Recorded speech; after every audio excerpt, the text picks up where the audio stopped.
चलो page number 43 है और ये सप्लीमेंट्री वर्बो के। I hope my screen is clear, voice clear है। मुझे कोई एक माइक ऑन करके बता दो कि स्क्रीन क्लियर नजर आ रही है, वॉइस क्लियर है। जी सर, सब कुछ क्लियर है। ठीक है, चलो पहला क्वेश्चन मैं पढ़ रहा हूँ, सप्लीमेंट्री वर्कबुक पेज नंबर 43। इस क्वेश्चन में थोड़ी सी ट्रिक था। इसमें ट्रिक ये था कि यहाँ सेट्स जो है ना डायरेक्ट गिवन नहीं थे आपको। जो हमने कल एग्जांपल की थी उसमें मैंने तुम्हें सेट्स डायरेक्टली दे दिए थे कि मेरे पास एक यूनिवर्सल सेट है, उसके मेंबर्स 1 2 3 4 5 6 7 8 9 10 थे। फिर हमारे पास एक ए सेट था, एक बी सेट था। लेकिन यहाँ इन्होंने थोड़ा सा तुम लोगों को कंफ्यूज किया, इन्होंने थोड़ी सी सेट की डिस्क्रिप्शन चेंज कर दी। सेट्स को लिखने के डिफरेंट तरीके होते हैं। एक डिस्क्रिप्टिव होता है, एक डिस्क्रिप्टिव मेथड होता है जिसमें आप इंग्लिश में लिखते हो। एक आपका लिस्टिंग मेथड होता है जिसमें आप नंबर्स में लिखते हो। ये जो मेथड है इसको हम कहते थे सेट बिल्डर मेथड। तो इसमें आप सिंबल्स यूज करते हो। तो वो मैंने ये चीज आपके सामने स्क्रीन पे जो है ना, ये चीजें मैंने थोड़ी सी लिख दी है कि इसमें एक और वर्ड है जिसका मतलब है कार्डिनैलिटी। तो कार्डिनैलिटी जो है ना, that is basically the size of the set, उसमें कितने एलिमेंट्स आते हैं। तो आपका जो भी आंसर आ रहा होगा ना, उसमें जितने एलिमेंट्स होंगे वो आप काउंट करोगे तो वो कार्डिनैलिटी हो जाएगी। ठीक है।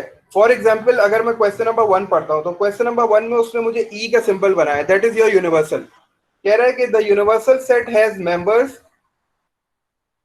x is greater than equal to 2 and less than equal to 30। मतलब जो यूनिवर्सल सेट के मेंबर्स हैं वो 2 से स्टार्ट होंगे और 30 तक चलेंगे, 2 3 4 5 6 7 8 9 10 और 30 तक। ये मैंने यहाँ लिख दिया। उसके बाद मेरे पास एक और सेट है, दैट इज m। वो जो सेट m है वो इवन नंबर्स का सेट है। अब इवन नंबर्स आपको पता है वो नंबर्स होते हैं जो 2 से डिविजिबल होते हैं, लेकिन क्वेश्चन ये है कि इवन नंबर्स हमें कहाँ तक लिखने हैं। इवन नंबर्स तो बहुत सारे हैं। तो हमेशा यूनिवर्सल सेट को देखा करो कि यूनिवर्सल सेट अगर आपका 30 तक है तो आपको इवन नंबर्स भी सिर्फ 30 तक ही लिखने हैं। तो मैंने देखो एम की डिस्क्रिप्शन, मैंने एम को जो है ना वो लिस्टिंग मेथड में लिख दिया, मतलब सारे मेंबर्स लिख दिए 0 2 4 6 8 10 अप टू 30। उसके बाद कह रहा है P is a set of prime numbers. तो P is a set of prime numbers, और प्राइम नंबर्स कहाँ तक? प्राइम नंबर्स 30 तक। तो 30 is not a prime number, 29 prime number है। प्राइम नंबर जो है वो हमारे पास वो नंबर्स होते हैं जो सिर्फ अपने टेबल में आते हैं और 1 के टेबल में आते हैं, ठीक है, जिनके सिर्फ 2 फैक्टर्स होते हैं। तो 2 3 5 7 इस तरह प्राइम नंबर्स जो है वो 29 तक, ये प्राइम नंबर्स, ये P सेट हो गया। और the last set is T set जो कि ऑड नंबर्स है। ऑड नंबर्स भी 30 तक ही लिखोगे, 30 ऑड नंबर नहीं है तो इसलिए 29 तक लिखेंगे। तो 1 3 5 7 9 एंड ऑनवर्ड्स टू 29। तो सिर्फ ये चीज इसमें थोड़ा सा ट्रिक था कि क्वेश्चन में जो सेट्स थे ना वो डिफाइन नहीं किए हुए थे, वो उसकी फॉर्म चेंज थी।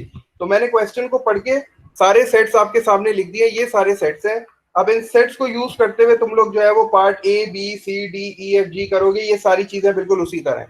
पार्ट ए तो हमने ऑटोमेटिकली सॉल्व कर दिया क्योंकि पार्ट ए में आपको सेट एम के मेंबर्स बताने हैं। तो हमने सेट एम के सारे लिख दिए, अब इनको काउंट कर लेना ये कितने हैं। ठीक है, इनको काउंट करके जो भी आंसर आएगा वो तुम्हारी कार्डिनैलिटी हो जाएगी। कार्डिनैलिटी का मतलब होता है how many elements are there. वो जो नंबर होता है ना, काउंट करके जो सेट्स का नंबर आता है, मतलब कितने एलिमेंट्स हैं, 10 हैं 15 हैं 20 हैं। ठीक है, जैसे 15 आंसर आ रहा है, 15 एलिमेंट्स हैं, तो वो बेसिकली इसका कार्डिनैलिटी हो गई। बी पार्ट में हमें एम यूनियन पी निकालना है। एम यूनियन पी मतलब एम और पी को कंबाइन करो, इस तरह कंबाइन करो कि no element should be left out and no element should be repeated. तो एम यूनियन पी निकल जाएगा। उसके बाद ये थर्ड पार्ट में कह रहा है पी इंटरसेक्शन टी। तो पी हमारे पास है, P is the set of prime numbers, ये लिखा हुआ है, इंटरसेक्शन टी। इन दोनों सेट में जो कॉमन मेंबर्स हैं बस वही आंसर आएगा। ठीक है। फिर पार्ट डी में डिफरेंस निकालना है एम माइनस टी। तो एम की जगह पे एम के सारे मेंबर्स लिख देना, माइनस का साइन बीच में लगाना, टी की जगह पे टी के सारे मेंबर्स लिखना, कॉमन एलिमेंट्स को कट कर देना और जो फर्स्ट ब्रैकेट में जो भी बचेगा वो तुम्हारा आंसर होगा। ठीक है, डिफरेंस में हमेशा फर्स्ट ब्रैकेट देखते हैं, सेकंड ब्रैकेट को नहीं देखते। इसी तरह पार्ट ई में टी माइनस पी है। पार्ट एफ पे आओगे तो M complement union P complement है, तो आपको पहले कॉम्प्लीमेंट्स निकालने पड़ेंगे। पहले आपको एम कॉम्प्लीमेंट निकालना पड़ेगा, फिर आपको पी कॉम्प्लीमेंट निकालना पड़ेगा। एम कॉम्प्लीमेंट निकालने के लिए हमारे पास सिंपल सा फॉर्मूला है, यू माइनस एम।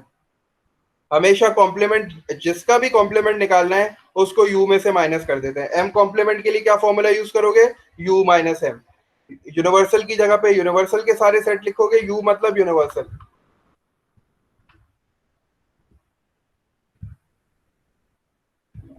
अभी हमारी क्लास नहीं है बिलाल, आपकी क्लास 1 बजे है। आपकी क्लास 1:20 पे, अभी 8C की चल रही है। ठीक है। तो कॉम्प्लीमेंट निकालने के लिए मैंने तुम लोग को सिंपल सा फॉर्मूला बताया था कि जिसका भी कॉम्प्लीमेंट निकालना है उसको यू में से माइनस कर देना है। हमने कल भी ये चीज देखी थी। यू का मतलब यूनिवर्सल, मैं जो है यूनिवर्सल को यू कहता हूँ, यहाँ ई लिखा हुआ है तो हम ई कहेंगे आज से, क्योंकि बुक में जब ई लिखा है तो फिर ई कहेंगे। ठीक है। तो जिसका भी कॉम्प्लीमेंट निकालना है उसको यूनिवर्सल में से माइनस कर, उसको यूनिवर्सल सेट में से माइनस कर देना है। तो अगर एम का कॉम्प्लीमेंट निकालना है तो ई माइनस एम हो जाएगा। तो यूनिवर्सल सेट के सारे मेंबर्स आपके पास हैं और डिफरेंस आपको निकालना आ गया है। ठीक है। कॉम्प्लीमेंट और डिफरेंस दोनों एक ही चीज है, दोनों मिलते जुलते हैं। तो ये थोड़ा सा क्वेश्चन लेंदी है, तो ये प्रैक्टिस के लिए मैंने इसीलिए दे दिया था, ताकि ये है कि एक एक पार्ट, दो दो पार्ट, जब भी तुम लोग को टाइम मिले, जब भी प्रैक्टिस का तुम लोग को टाइम मिले, जैसे सेट्स कर रहे हो तो थोड़ा सा सेट्स में ये इधर से एक पार्ट पिक कर लिया। इसी तरह हमारे पास क्वेश्चन नंबर 2 है। क्वेश्चन नंबर 2 में भी ऐसे ही है, मैं जल्दी से थोड़ा सा डिस्क्राइब कर दूं। अच्छा, पहले मुझे ये बता दो, चैट पे आ जाऊं ना मैं, ये चीज क्लियर हो गई है? इस question number 1 clear?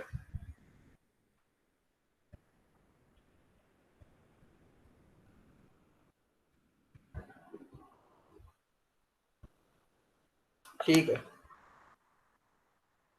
बहजत Shaheen Sahir किधर हो?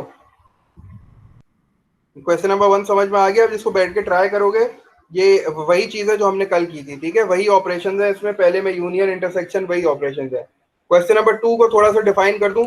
क्वेश्चन नंबर 2 में वो आपसे कह रहा है कि आपके पास जो यूनिवर्सल सेट है that has members from 1 to 50। तो 1 से लेके 50 तक सारे मेंबर्स आपको लिखने पड़ेंगे। ये आपके सारे यूनिवर्सल सेट के मेंबर्स हो गए, 1 2 3 4 5 6 7 8 9 10 11 12 13, और ये 50 तक चलेगा। तो आपका यूनिवर्सल सेट काफी बड़ा हो जाएगा, उसमें 50 नंबर आ जाएंगे। उसके बाद आपसे कह रहा है कि आपके पास एक और सेट है, that is a. Set A, set ए क्या है? The set A is x is less than 50, और x जो है वो परफेक्ट स्क्वायर है। तो हमें पता है परफेक्ट स्क्वायर कौन से होते हैं, 1 4 9। लेट हो गया आप। ठीक है, तो परफेक्ट स्क्वायर्स हमारे पास कौन कौन से थे? 1 4 9 16 25 36, और ये 50 तक चलेंगे, तो 49 तक हमारे पास परफेक्ट स्क्वायर्स आ जाएंगे। और फिर सेट बी में कह रहा है कि set B is a factor of 48। मतलब 48 किस किस के टेबल में आता है? फैक्टर का क्या मतलब होता है कि 48 किस किस के टेबल में आता है। बिल्कुल जी रहा, ऐसी है 16 25, लेकिन आप 1 से स्टार्ट करोगे, 1 4 16 25 36 और फिर 49। तो ये सारे जो है वो सेट ए के मेंबर्स हो जाएंगे। सेट बी में वो नंबर्स आएंगे, 48 किस किस के टेबल में आता है? 48 1 के टेबल में आता है, 2 के टेबल में आएगा, 3 के टेबल में आएगा, 4 के टेबल में आएगा, 6 के टेबल में आएगा, 8 के टेबल में आएगा। इसी तरह आप, और 48 भी आएगा, 16 के टेबल में भी आएगा, 24 के टेबल में भी आएगा, 48 के टेबल में भी आएगा। तो ये सारे के सारे बी के मेंबर्स हो गए। ठीक है। और सी में कह रहा है कि सी इज अ मल्टीपल ऑफ 4। तो मल्टीपल ऑफ 4 का मतलब 4 के टेबल में कौन कौन से नंबर आते हैं, और कहाँ तक लिखना पड़ेगा? 40, हमें 48 तक लिखना पड़ेगा, क्योंकि हमारे पास हाईएस्ट वैल्यू 50 है। तो 4 के टेबल में 50 नहीं आता, 48 आता है। तो 48 तक के आप सारे 4 8 16 12 इस तरह करके, 12 16 20 24 इस तरह करके 48 तक सारे नंबर्स लिख दोगे। जब आप सेट्स लिख लोगे तो फिर आपको नीचे सॉल्व करना है। आपको पहले पार्ट में A union B union C निकालना है। तो पहले आपने बी यूनियन सी निकाल लिया, और फिर उसका जो भी आंसर आया उसका ए यूनियन निकाल लिया, उसको जो है तीनों सेट्स को कंबाइन कर दिया। सेकंड पार्ट में तुम्हें A union B union C निकालना है, वही बात है बिल्कुल। थर्ड पार्ट में तुम्हें A intersection B intersection C निकालना है। तो ये सारी चीजें जो है ना वो प्रैक्टिस की है, मतलब इसमें काफी टाइम लगेगा, काफी लेंथी सवाल है, बड़े बड़े इसमें वर्किंग ज्यादा है, लेकिन चीज आसान है। इसलिए मैंने ये तुम लोग को लिखवा दिया था कि ये प्रैक्टिस का है, जब तुम लोग का मूड हो तो इसको बैठ के प्रैक्टिस कर लेना। कम से कम एक एक दो दो सारे पार्ट करने की जरूरत नहीं है। पार्ट ए कर लिया, पार्ट बी बिल्कुल वैसे ही है, पार्ट ए कर लिया, एक सी कर लिया, दो आखिर से कर लिए, दो बीच से कर लिए, इस तरह करके अपनी प्रैक्टिस जो है वो इसकी कर लेना, ताकि ये कि तुम्हारे पास मटेरियल मौजूद हो कि इस तरह के क्वेश्चंस कहाँ पे। बुक में इसके 4 ही क्वेश्चन थे, 14 बी के 1 2 3 4। उसमें से 2 3 क्वेश्चन मैंने चैनल पे सॉल्व करके डाल दिए, वीडियोस बनी हुई है, तो अगर नहीं समझ में आते तो उधर से देख लेना। तो ये तो था कल का काम, जो हमने कल थोड़ा सा डिस्कस किया था। कल जो है, आज जो हमारे पास अटेनमेंट टारगेट है वो भी इसी जैसा है, मिलता जुलता है, उसमें भी थोड़ी सी वर्किंग करनी है। तो तुम लोग को जो है वो अपनी कॉपीज निकालनी पड़ेंगी, क्योंकि हमें साथ साथ जो है ना उसको लिखना भी है और सॉल्व भी करना है। तो जैसे मैंने उसमें गूगल क्लासरूम में मैंने लिखा था कि आज का जो हमारा अटेनमेंट टारगेट है ना, दैट इज बेसिकली, मैं स्क्रीन शेयर कर रहा हूँ। आज का जो अटेनमेंट टारगेट है that is basically properties on sets. ठीक है, मैं इसको शेयर करता हूँ।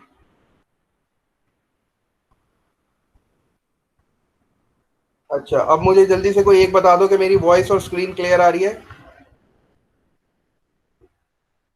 ठीक है। Yes sir. ठीक है, तो दिस इज आवर टॉपिक, ये आज का हमारा टॉपिक है। ठीक है, हमें करना क्या है कि देखो टॉप पे हेडिंग तुम लोगों को नजर आ रही होगी, प्रॉपर्टीज ऑफ सेट ऑपरेशन।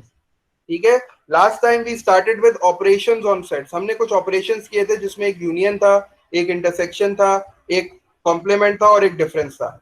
अब हमारे पास दो प्रॉपर्टीज हैं। ठीक है, आइडेंटिटी प्रॉपर्टी हमारे कोर्स का पार्ट नहीं है, तो हम सिर्फ दो प्रॉपर्टीज करेंगे। The first one is the commutative property and the second one is the associative property. ये दो प्रॉपर्टीज हम देखेंगे कि ये क्या कहती हैं और ये अप्लाई कैसे होती हैं। ठीक है, ये तुम लोग लास्ट टाइम भी कर चुके हो, ये हर चीज में कम्यूटेटिव और एसोसिएटिव प्रॉपर्टीज आती हैं, तो ये सेट्स पे भी आ रही हैं। कम्यूटेटिव प्रॉपर्टी जैसे कि तुम लोग की स्क्रीन पे आ गया, कम्यूटेटिव प्रॉपर्टी जो है वो एक यूनियन के लिए है और एक इंटरसेक्शन के लिए। ठीक है, अगर मैं यूनियन की कम्यूटेटिव प्रॉपर्टी की बात करता हूं तो commutative property says A union B is always equals to B union A.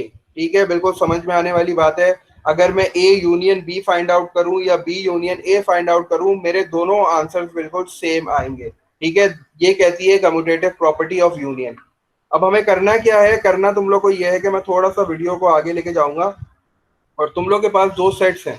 ठीक है, तुम लोग को ये प्रूफ करना है कि आइदर इट इज ट्रू और फॉल्स, क्या ये बात सही है कि गलत है। ठीक है, तो तुम लोग के पास दो सेट्स हैं। The first set is 1 2 3। Set ए तुम्हारे पास है 1 2 3 और सेट बी तुम्हारे पास है 3 और 4।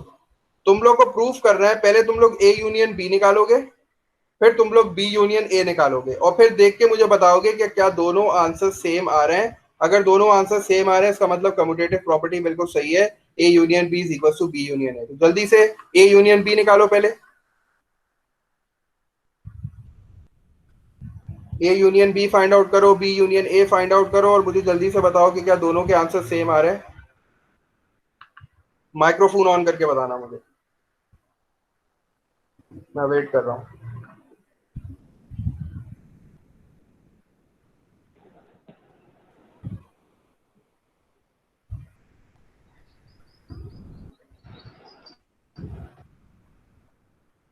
सर यूनियन में सिर्फ कॉमन होते हैं ना? नहीं नहीं नहीं, यूनियन में हम कंबाइन करते हैं, दोनों को कंबाइन करो इस सॉरी तरह कि no one should be left out और no one should be repeated.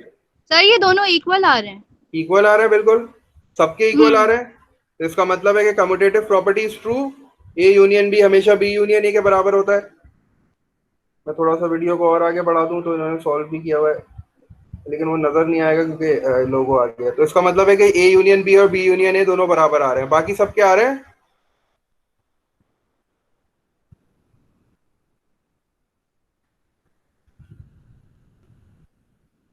अगर ये बराबर आ रहे हैं तो इसका मतलब है आप इंटरसेक्शन पे आ जाओ।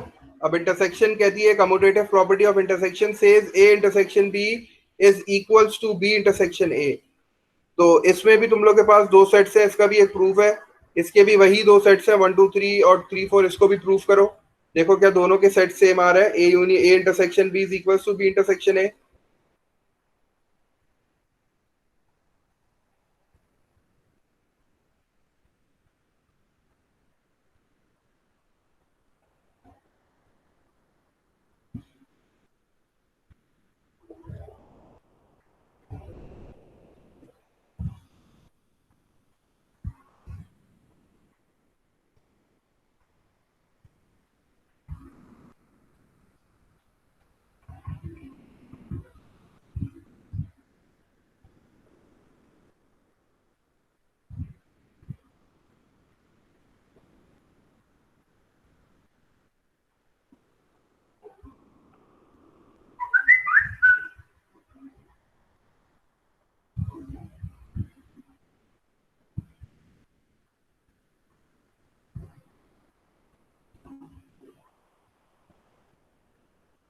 सेम आ रहे हैं।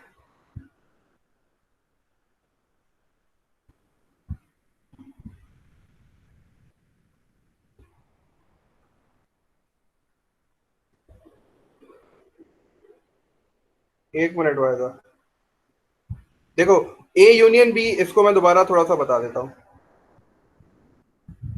ए यूनियन बी के लिए क्या करेंगे, फर्स्ट ऑफ ऑल हमने सबसे पहले ए सेट के मेंबर्स लिखे जो कि 1 2 3 4 है, ये 1 2 3 है। और बी के मेंबर्स क्या है, 3 और 4। यूनियन का मतलब होता है कि मुझे दोनों को कंबाइन करना है, इस तरह कंबाइन करना है कि कोई भी एलिमेंट रहना नहीं चाहिए और कोई भी एलिमेंट रिपीट नहीं होना चाहिए। तो चूंकि 1 है तो मैंने 1 भी लिखा है यूनियन बी में, 2 है तो मैंने 2 भी लिखा, 3 दो बार, तो मैं 3 को दो बार नहीं लिख सकता क्योंकि सेट में कोई भी चीज रिपीट नहीं होती, तो मैंने 3 को एक टाइम लिख लिया। और चूंकि सेट बी में 4 भी है तो मुझे 4 भी लिखना पड़ेगा। इसके अलावा और कोई मेंबर इन दोनों सेट्स में नहीं है, ठीक है। अगर फॉर एग्जाम्पल 5 दोनों में से किसी में 5 होता तो मैं 5 भी लिख देता। तो मैंने ए यूनियन बी निकालना है। ए यूनियन बी निकालने का तरीका होता है कि दोनों के मेंबर्स को लिख दो, ऐसे लिखो कि कोई रिपीट नहीं होना चाहिए और कोई जो है मिस्ड आउट भी होना चाहिए। ए के मैंने सारे मेंबर्स लिख दिए 1 2 3, और बी के भी मैंने 3 4 मेंबर्स लिख दिए, तो ये मेरा ए यूनियन बी आ गया। अब बी यूनियन ए के लिए मैं बी को पहले लिखूंगा, ए को बाद में लिखूंगा, फिर यूनियन निकालूंगा तो फिर यही आंसर आएगा 1 2 3 4, क्योंकि बी के मेंबर्स 3 4 होंगे और 1 2 3 होंगे। तो मैं दोबारा जब दोनों को कंबाइन करूंगा तो 1 2 3 4 ही आएगा। तो इसका मतलब है कि ए यूनियन बी और बी यूनियन ए दोनों का आंसर सेम ही आ रहा है। तो इसका मतलब है कि कम्यूटेटिव प्रॉपर्टी बिल्कुल सही कहती है कि ऑर्डर मैटर नहीं करता यूनियन में। अगर मैं ए को पहले लिखूं, अगर मैं बी को पहले लिखूं, ए यूनियन बी हमेशा बी यूनियन ए के बराबर ही होगा। Order does not matter. इसी तरह कम्यूटेटिव प्रॉपर्टी ऑफ इंटरसेक्शन क्या कहती है कि अगर मैं इंटरसेक्शन के वक्त ऑर्डर चेंज कर दूं, क्या तब भी आंसर सेम आता है? अच्छा, अब मैंने क्या किया, ए के सेट्स लिखे 1 2 3, ए के एलिमेंट्स 1 2 3 है, बी के 3 4 है, ठीक है। अब जब मैं इंटरसेक्शन निकालता हूं तो मैं सिर्फ कॉमन एलिमेंट्स की बात करता हूं। तो ए और बी में कॉमन एलिमेंट क्या है? 3। ए और बी में कॉमन एलिमेंट क्या है? 3। तो ए इंटरसेक्शन बी का आंसर क्या हो गया? 3। जब मैं बी इंटरसेक्शन ए निकालूंगा तो बी को पहले लिखूंगा, ए को बाद में लिखूंगा, फिर वही कॉमन एलिमेंट 3 आएगा क्योंकि 3 ऐसा मेंबर है जो दोनों सेट्स में मौजूद है। तो इसका मतलब है कि ए इंटरसेक्शन बी और बी इंटरसेक्शन ए भी बराबर ही हैं, इसमें भी ऑर्डर मैटर नहीं करता। तो commutative property is all about order. Order matter नहीं करता, अगर आप बी को पहले लिखो या ए को पहले लिखो तो यूनियन पे भी ये अप्लाई होती है और इंटरसेक्शन पे भी अप्लाई होती है। इट डजेंट मैटर आप ए यूनियन बी निकाल लो, इट डजेंट मैटर आप बी यूनियन ए निकाल लो, दोनों का आंसर एक ही आएगा। आप ए इंटरसेक्शन बी निकाल लो या आप बी इंटरसेक्शन ए निकाल लो, दोनों का आंसर सेम ही होगा। ये कम्यूटेटिव प्रॉपर्टी कहती है।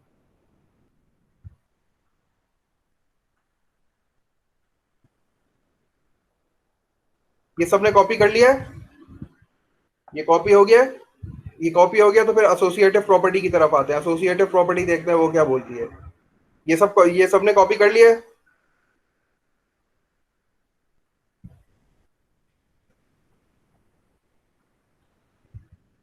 चलो अब जरा एसोसिएटिव प्रॉपर्टी देखते हैं। एसोसिएटिव प्रॉपर्टी क्या कह रही है?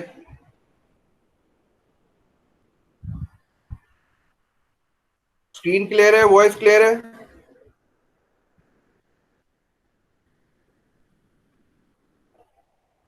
चलो एसोसिएटिव प्रॉपर्टी ऑफ, अब एसोसिएटिव प्रॉपर्टी भी दो, एक यूनियन की है, एक इंटरसेक्शन की है।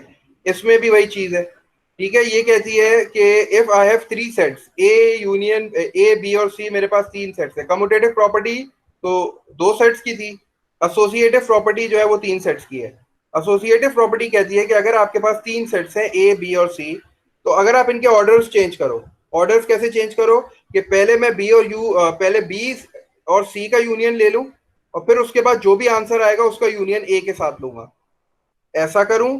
या फिर मैं पहले ए और बी का यूनियन ले लूं और जो आंसर आया उसको सी के साथ यूनियन लूं। तो ये कह रहा है कि एसोसिएटिव प्रॉपर्टी यूनियन पे अप्लाई होती है और दोनों आंसर बिल्कुल सेम आएंगे। तो हम प्रूफ करके इसको चेक कर लेते हैं। हमारे पास क्वेश्चन है, ठीक है। इंटरसेक्शन की भी मैंने लिख दी है साथ साथ प्रॉपर्टी। वहां यूनियन का साइन था तो अब इंटरसेक्शन में यूनियन की जगह पे इंटरसेक्शन का साइन आ गया। इंटरसेक्शन प्रॉपर्टी कहती है कि बी इंटरसेक्शन सी पहले निकाल लो, फिर उसके बाद उसका इंटरसेक्शन ए के साथ निकाल लो, या फिर पहले ए इंटरसेक्शन बी निकाल लो और उसका इंटरसेक्शन सी के साथ निकाल लो, दोनों के आंसर सेम आ रहे हैं। तो हमारे पास जो है वो प्रूफ भी है, हमारे पास कुछ सेट्स हैं। हम इसको अप्लाई करके देखते हैं कि क्या एसोसिएटिव प्रॉपर्टी यूनियन और इंटरसेक्शन दोनों पे अप्लाई होती है, क्या ये प्रॉपर्टी ट्रू है। तो हमारे पास सेट ए है जिसके मेंबर्स हैं 1 2 3, और हमारे पास सेट बी है जिसके मेंबर्स हैं 3 4, और हमारे पास एक और सेट है सी जिसके मेंबर्स हैं 3, ठीक है। तो सबसे पहले हमें अब दोनों साइड पे काम करना पड़ेगा। हमारे पास एक राइट हैंड साइड है, एक लेफ्ट हैंड साइड है। इक्वल्स टू के एक इस साइड पे A union B union C और एक है A union B union C. तो मैं दोनों को फाइंड आउट करके देखता हूँ। पहले मैं बी यूनियन सी निकाल लेता हूँ। जब मैं B union C find out कर रहा हूं तो बी यूनियन सी का आंसर आ रहा है 3 और 4, क्योंकि बी के एलिमेंट्स है 3 और 4 और सी के एलिमेंट्स है 3। तो जब मैं दोनों को कंबाइन करूंगा तो मेरा आंसर क्या आ जाएगा, 3 और 4, दोनों को मिलाऊंगा तो, क्योंकि 3 दो बार है तो मैं 3 को एक बार लिख दूंगा। और जब मैं बी यूनियन सी का ए के साथ यूनियन लूंगा तो फिर मेरा आंसर क्या आ जाएगा, मतलब मैं बी यूनियन सी का जो आंसर है 3 और 4, इसको मुझे कंबाइन करना पड़ेगा ए के आंसर के साथ, जो कि ए का सेट है 1 2 3। तो जब मैं इन दोनों को कंबाइन करूंगा तो मेरा आंसर क्या आएगा, 1 2 3 4। ठीक है, इन दोनों को कंबाइन करूंगा मैं, तो मेरा आंसर क्या आ जाएगा, 1 2 3 4। तो मैंने एक साइड फाइंड आउट कर ली। अब मैं दूसरी साइड फाइंड आउट करता हूँ। इक्वल्स टू के दूसरी साइड पे है ए यूनियन बी, पहले मुझे ए यूनियन बी लेना पड़ेगा, फिर मुझे उसका यूनियन सी के साथ लेना पड़ेगा। तो वो भी मैंने किया है। ठीक है, तो वो नजर नहीं आ रहा क्योंकि लोगो आया हुआ है। तो दोनों के आंसर्स एग्जैक्टली सेम आ रहे हैं। जब तुम ए यूनियन बी निकालोगे तो ए यूनियन बी का आंसर आएगा 1 2 3 4, और जब उसका यूनियन सी के साथ लोगे तब भी आंसर 1 2 3 4 ही आएगा। तो associative property of union is true, बिल्कुल सही कहती है। वो कहती है कि order does not matter, order matter नहीं करता। पहले आप बी और सी का यूनियन निकाल के उसका ए के साथ जब यू लोगे यूनियन तो आंसर बिल्कुल वही आएगा जब आप ए बी का यूनियन निकाल के सी के साथ लोगे। इसी तरह इंटरसेक्शन के लिए भी हमारे पास यही सेट्स हैं। ये थोड़ा सा थ्योरी वाला है, ये चीज इतनी मुश्किल नहीं है, बस ये वर्किंग करनी है अपने हाथों से, तो थोड़ा सा इसकी वर्किंग कर लो। वही सेट्स अब मैंने चेंज कर लिए सेट, देखो सेट चेंज हो गया। मेरे पास सेट ए है 1 2 3, सेट बी है 3 और सेट सी है 4। अब जरा अप्लाई करके देखो कि इंटरसेक्शन भी सेम आ रहा है कि नहीं आ रहा है।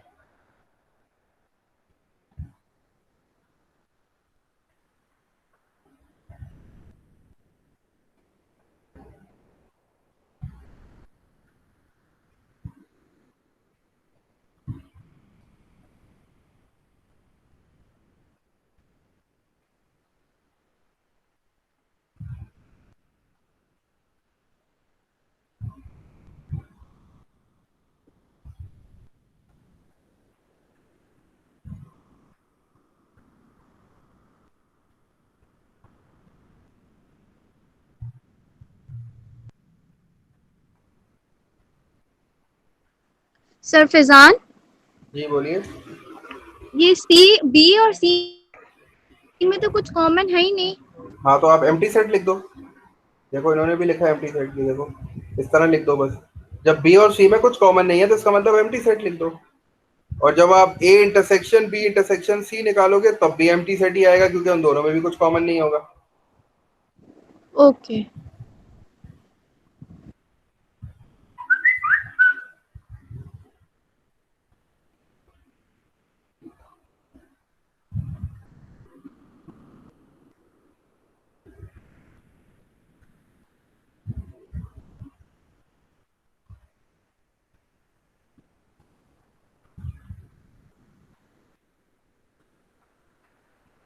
जब आप ए इंटरसेक्शन बी निकालोगे तो ए इंटरसेक्शन बी में 3 कॉमन आएगा, और फिर जब आप ए इंटरसेक्शन बी का इंटरसेक्शन सी के साथ लोगे तो उस वक्त कुछ भी कॉमन नहीं है, क्योंकि सी का मेंबर 4 है और ए इंटरसेक्शन बी के पास एक ही एलिमेंट है जो है 3।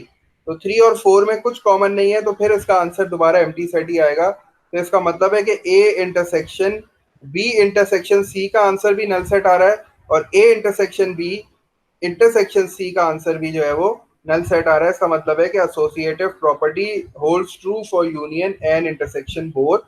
ऑर्डर मैटर नहीं करता, आप ग्रुपिंग जैसे भी करो, यूनियन में भी वही आंसर्स आ रहे हैं, इंटरसेक्शन में भी वही आंसर आ रहा है। तो कम्यूटेटिव प्रॉपर्टी जो थी वो 2 सेट्स की थी, उसमें भी हमने ऑर्डर चेंज करके देखे थे। एसोसिएटिव प्रॉपर्टी 3 सेट्स की है, तो इसमें ग्रुपिंग चेंज करनी पड़ती है। देखो ब्रैकेट्स चेंज हो रहे हैं, पहले ब्रैकेट बी यूनियन सी है, फिर ब्रैकेट ए यूनियन बी है। तो थोड़ा ये चीज जो है बेसिकली थोड़ी सी मतलब थ्योरेटिकल थी, तो इसीलिए मैंने इसको थोड़ा सा वीडियो के थ्रू सॉल्व करवा लिया। थोड़ा सा ये नेक्स्ट क्लास में इंशाल्लाह हम लोग वो करेंगे वेन डायग्राम, तो वो थोड़ी सी अट्रैक्टिव होगी, उसमें थोड़ी सी चीजें समझने की होंगी। इस क्लास में तो थोड़ी सी थ्योरी है, तो जो तुम लोग को अपने हाथ से सॉल्व करनी पड़ेगी। तो I hope you all have written this.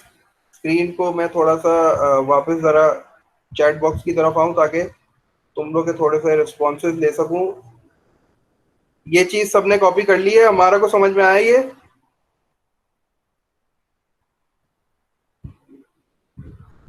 Safiullah आप लेट आओ, सफीउल्लाह को समझ में आया? नबिया यस। जोया को समझ में आया? जोया है या जोया चली गई? जोया है, चलो कॉपी कर लिया जोया इसको, क्योंकि मुझे याद आ रहा है जोया सबसे हल्के हल्के कॉपी करती थी क्लास में। जब बोर्ड रब हो जाता था फिर जोया कहती थी सर मैंने नहीं लिखा। याद है जोया या भूल गई?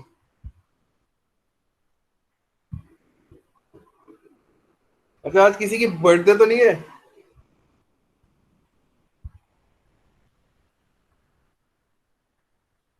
लाइबा को समझ में आया? सर पिछली क्लास मिस कर दी इसलिए कुछ करेगा वो तो अंडरस्टैंड है। वो मैं तुम्हें जो वीडियोस भेजी है ना वो वीडियोस देख लेना, उसमें ऑपरेशंस पहले समझ में, इसलिए हमने पहले ऑपरेशंस किए थे।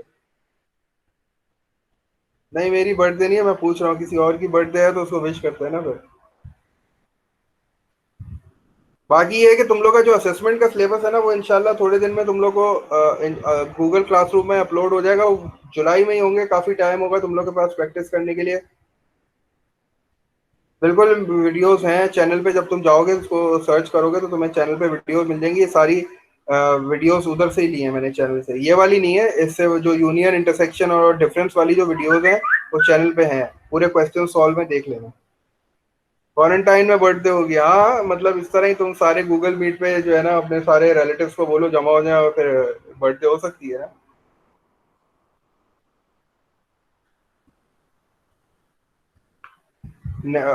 नहल है नहल। आजकल क्या हो रहा है, बुक तो खत्म हो गई थी D2, अब क्या सॉल्व कर रही हो? D3 तो स्टार्ट नहीं करती नहल ने।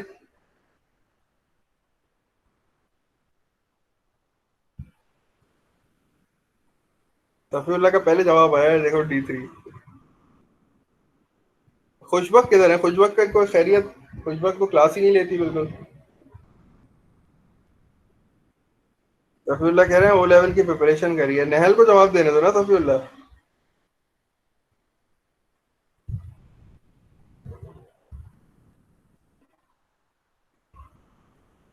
हाँ वो खुशबक सेक्टर में ही रहती है वो।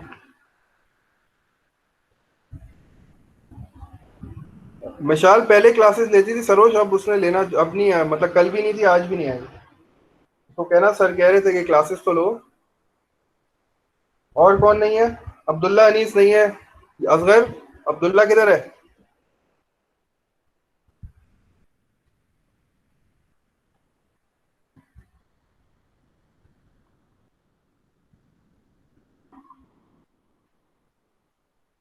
चलो अब थोड़ा सा नेक्स्ट टॉपिक की तरफ चलते हैं। थोड़ा सा नेक्स्ट जो नेक्स्ट टॉपिक जो है सर वो क्लासेस, सर वो कुछ क्लासेस में होता है। अच्छा चलो द नेक्स्ट टॉपिक इज, अब ये थोड़ी सी थ्योरी है, ठीक है ये थोड़ी सी थ्योरी है, इसको थोड़ा सा देख लेते हैं। ये आई होप स्क्रीन क्लियर हो गई होगी, स्क्रीन पे नजर आ रहा होगा क्या है ये।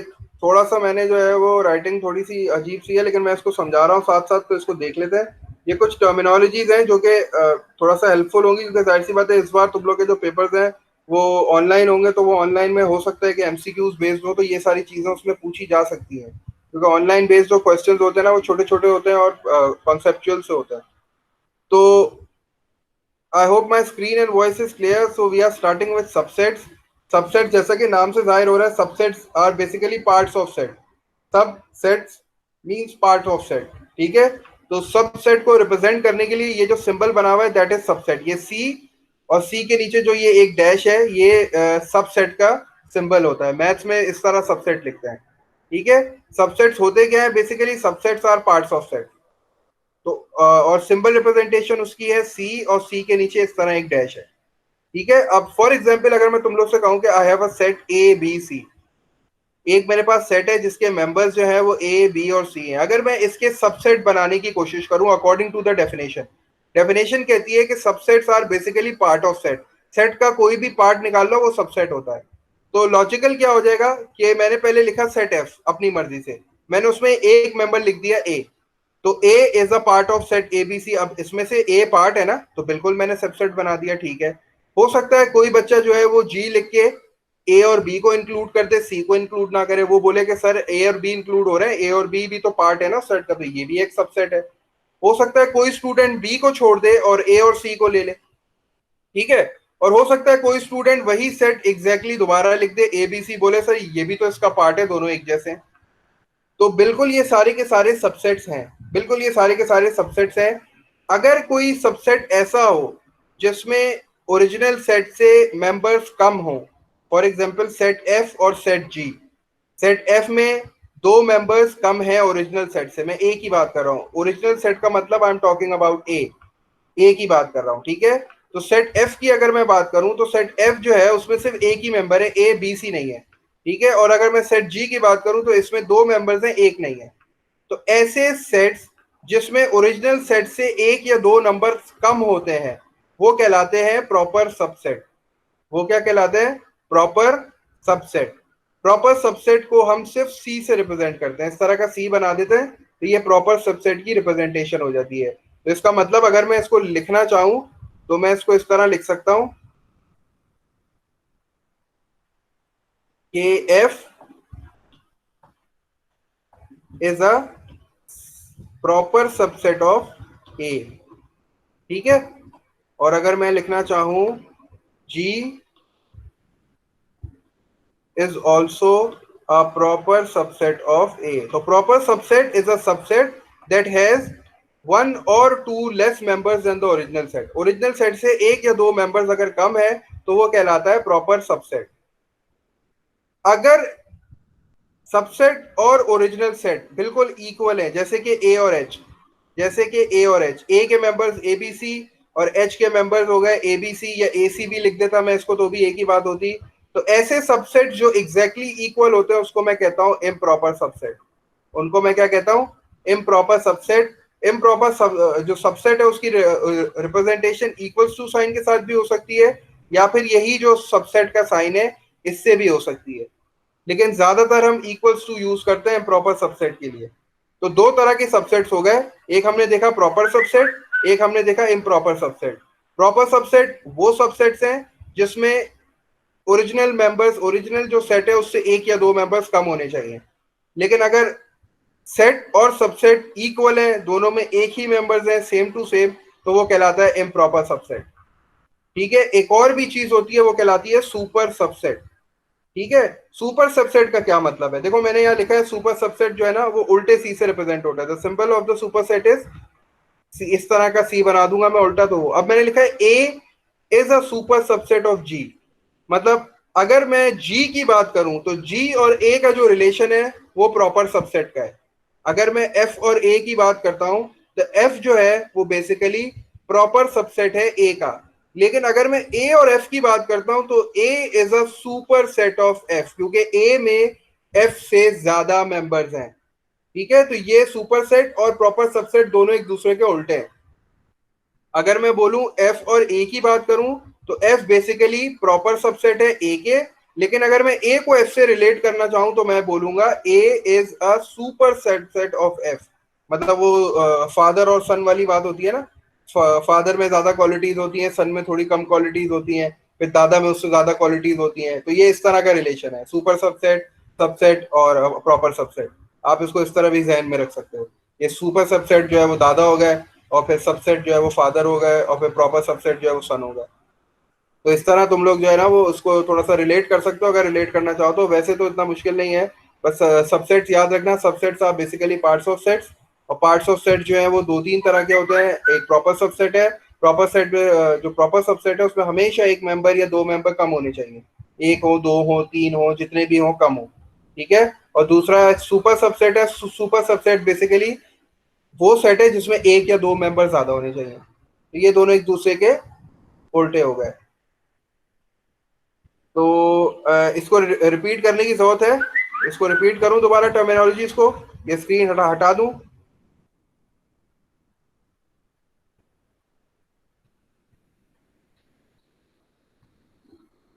स्क्रीन ये जो मैंने स्क्रीन ले आऊं वापस। एक बंदा माइक्रोफोन ऑन करके बता दे, कोई मसला नहीं है, वैसे भी स्टूडेंट हमारे कम है, तुम लोग माइक्रोफोन ऑन कर सकते हो अपना। ये जो मैंने जितना भी समझाया ये क्लियर है, नजर आया? ठीक है, स्क्रीन दोबारा शेयर कर दूं? माइक्रोफोन ऑन करके बता सर दो मुझे। सर बोलो। मुझे ये पूछना था कि इम्प्रॉपर सेट या तो इज इक्वल्स टू से शो होते हैं या फिर सी ये सब विद एन अंडरलाइन लाइन। बिल्कुल बिल्कुल बिल्कुल बस सही है। बस इसके बाद हमारे पास एक छोटी सी चीज है कि सबसेट्स लिखते कैसे हैं, सबसेट्स बनाते कैसे हैं। अभी तो हमने देख लिया ना। अब तुम लोग से तो अभी तुम लोग बोलोगे कि सर एक सेट के कितने सबसेट होते हैं, कैसे लिखते हैं, कैसे बनाते हैं, तो वो चीज अब हमें देखनी है। वो हमारी लास्ट चीज है, उसकी भी एक छोटी सी वीडियो है, ठीक है। उस वो भी मैं स्क्रीन शेयर कर देता हूँ। उसकी भी वीडियो मैंने बिल्कुल अपने चैनल से ही उठाई है। तो वो भी जो है वो एक बहुत आसान सा कॉन्सेप्ट है, उसको भी देखते हैं ताकि ये टॉपिक यहाँ वाइंड अप हो जाए। अभी हमने सबसेट्स के बारे में पढ़ा था कि सबसेट्स होते क्या है। अब मैं तुम लोग को ये बताऊंगा कि सबसेट्स बनाते कैसे हैं, ठीक है, क्योंकि थोड़ा सा कंफ्यूजिंग चीज हो जाएगी ना कि अभी जैसे मैंने सबसेट लिखे तो फैजान बोलो सर, आप स्क्रीन बोलो स्क्रीन पे ले आए वीडियो, जो पिक्चर सही नहीं आ रही। Thanks sir. अब सही है। जी सर। चलो, अब जो लास्ट टॉपिक आज हमारा है, जो लास्ट टारगेट है, वो ये है कि हमें सिर्फ ये बताना है कि सबसेट्स किस तरह बनाए जाते हैं, ठीक है। किसी भी एक सेट के कितने सबसेट्स होंगे, उनको लिखा कैसे जाता है, क्या टेक्निक फॉलो की जाती है, ये थोड़ा सा आज देख लेते हैं। ये तुम लोग के सामने एक क्वेश्चन है, ये बेसिकली D2 का क्वेश्चन है। इसका पेज नंबर सारा वो जो है रेफरेंस मैंने लिखा हुआ है। तो इस क्वेश्चन को थोड़ा सा डिस्कस कर लेते हैं। मैं थोड़ा सा इसको समझा देता हूँ। ये वीडियो चैनल पे मौजूद है, तो वहां से भी इसको देख सकते हो पूरी चला के। और इसके क्वेश्चंस मैंने वहाँ प्रैक्टिस मटेरियल में लिख भी दिए थे कि इसके और कितने क्वेश्चंस हैं बुक में, तो तुम वहां से और प्रैक्टिस भी कर सकते हैं। तो the last topic of today's class is basically how to list subsets. Subsets लिखे कैसे जाते हैं, मतलब कितने सबसेट्स बनेंगे, कैसे उनको लिखेंगे, क्योंकि सबसेट्स तो आपको पता है ना, एक भी मिस हो गया तो फिर हमें तो नहीं पता चलेगा कितने सबसेट्स हैं। तो उसके लिए मेरे पास एक छोटा सा फॉर्मूला है। इस वीडियो में मैंने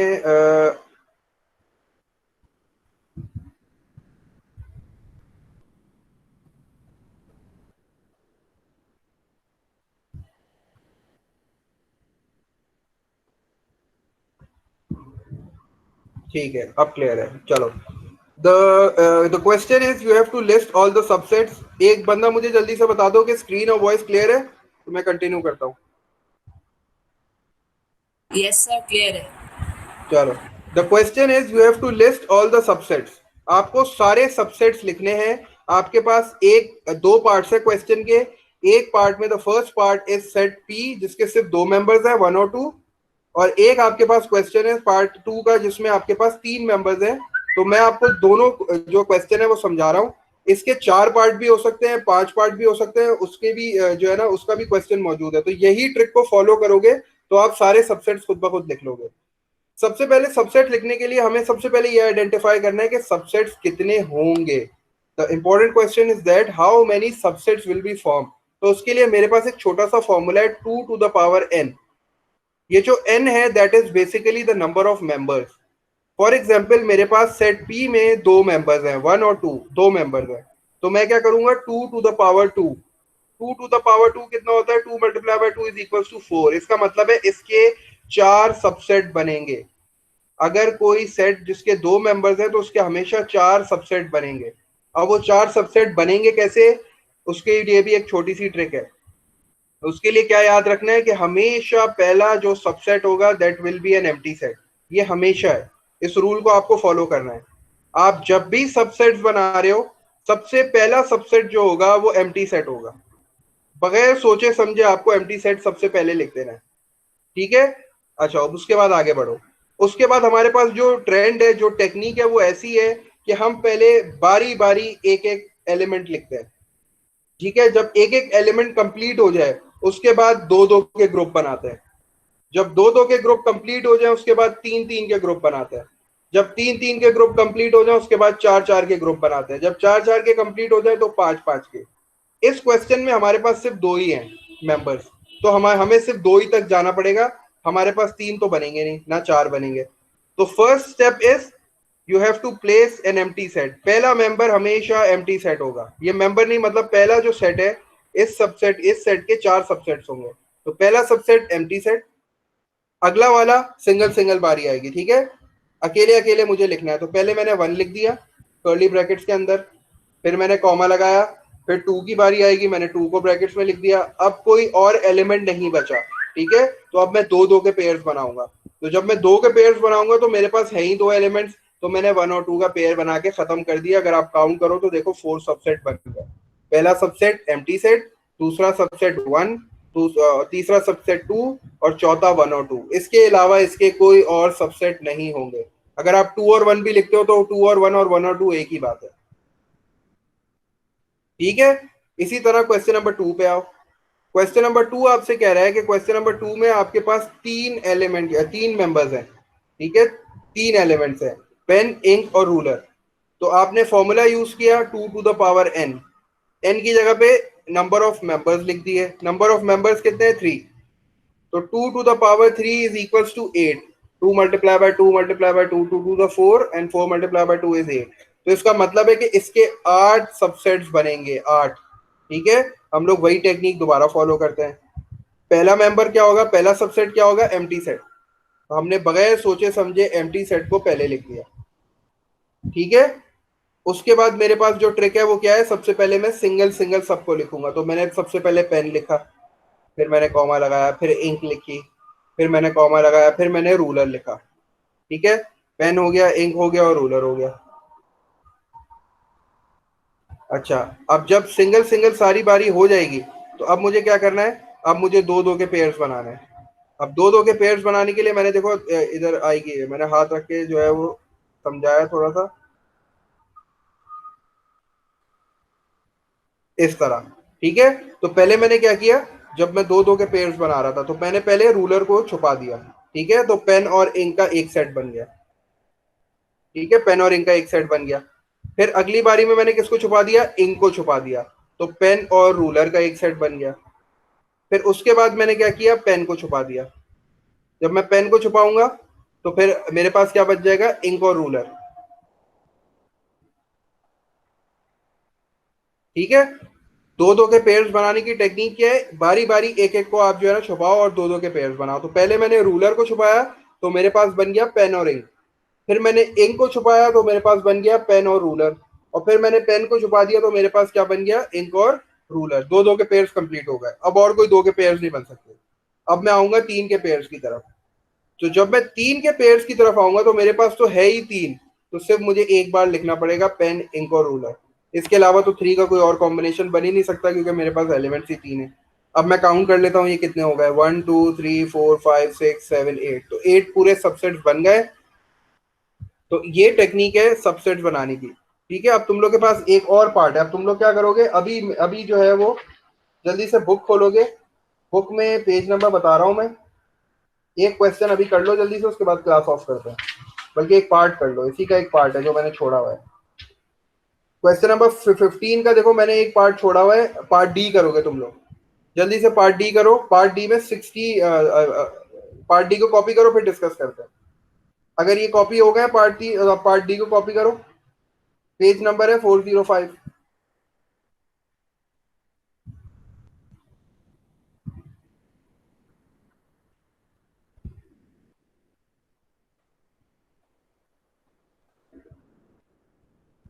sir question number? Question number 15 है। एक्सरसाइज अच्छा 14 बी का क्वेश्चन नंबर 15 है। क्वेश्चन नंबर 15 का पार्ट नंबर डी है। मैं इस लिंक को वहां कॉपी भी कर रहा हूँ ताकि जिसको ये वीडियो देखनी है साथ साथ तो वो भी देख ले, क्योंकि हम लोग जो है वो चैट बॉक्स पे आ रहे हैं। सर फिजान, जी, आप कौन सी बुक यूज कर रहे हैं? D2। पार्ट डी कह रहा हूँ, part D. Part D, part D कर रहे हैं सफीउल्लाह। पार्ट डी में देखो you have set S. Set S के आपके पास 4 एलिमेंट्स हैं, A E I O। अब जल्दी से मुझे जो है सबसे पहले फॉर्मूला यूज करो 2 टू द पावर n और मुझे ये बताओ कि इसके कितने सबसेट्स बनेंगे।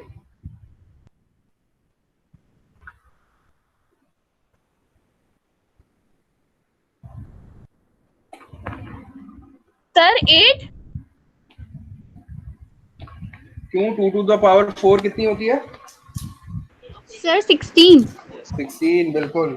इसके 16 बनेंगे क्योंकि 2 टू द पावर 4 कितनी हो गई? 2 to the 4, 4 to the 8। Page number is 405।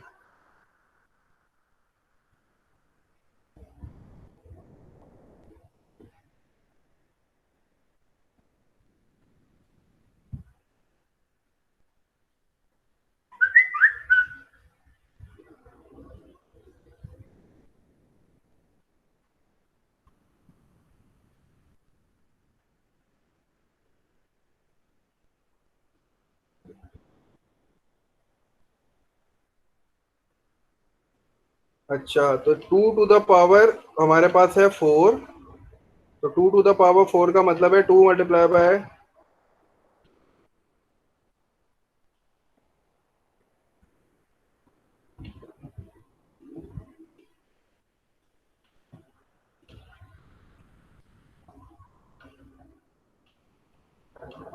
तो इसके 16 बनेंगे। तो पहला तो आपको पता है हमेशा एम्प्टी सेट बनेगा।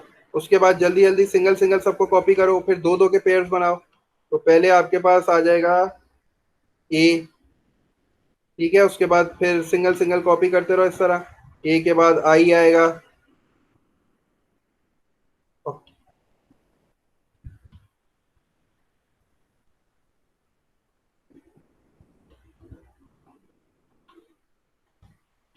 फिर दो दो के पेयर्स बनाओ, फिर तीन तीन के पेयर्स बनाओ, और फिर चार चार के। टोटल 16 बनेंगे। जरा देखो काउंट करके 16 बन रहा है।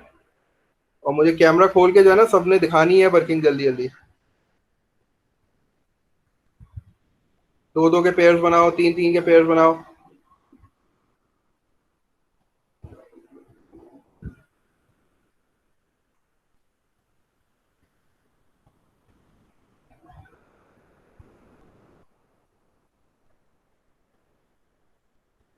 Four zero five is the page number, बिल्कुल ऐसा ही है। 405 पेज नंबर है। D2 बुक है। 40 एक्सरसाइज 14 भी है, क्वेश्चन नंबर 15 है, ए पार्ट इसका डी है।